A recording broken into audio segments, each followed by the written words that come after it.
Sa Grozy app, maaari kang madaling mag-print kapag nakakonekta na sa iyong thermal printer. Siguraduhin naka-on ang Bluetooth at location sa iyong telepono.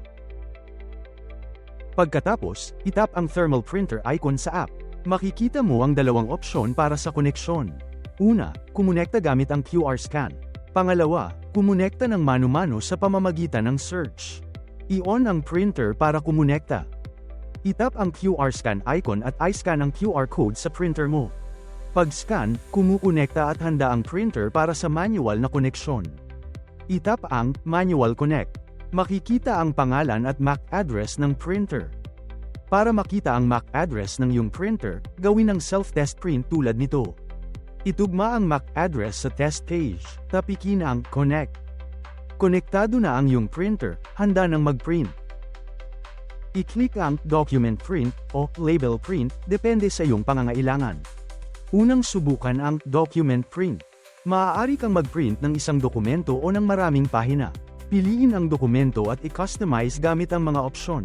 Sa default, naka-on ang Preserve Aspect Ratio, para mapanatili ang orihinal na hugis ng dokumento habang kasya sa papel ng printer.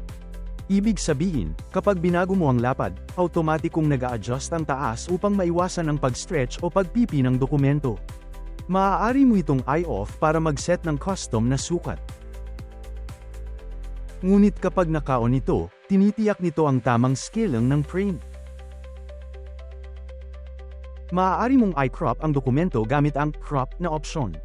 I-adjust ang lapad at taas ng papel at piliin ang start at end pages kapag nagpiprint ng multi-page na dokumento. Maaari mo ring i-rotate ang dokumento sa pamamagitan ng pag-tap dito. Sa itaas na kanang bahagi, maaari mong piliin ang all pages upang ilapat ang mga pagbabago sa lahat ng pahina. Kung nais mong baguhin ang partikular na pahina, i-uncheck lamang ito. Maaari mong i-save ang settings kung kailangan. Sunod, i-click ang Print Preview na button upang magpatuloy. Dito makikita mo ang Color Effect na opsyon na kailangan lamang sa pagprint ng larawan. Maaari mo ring piliin ang bilang ng kopya, i-adjust ang printer density, piliin ang speed, at i-set ang contrast.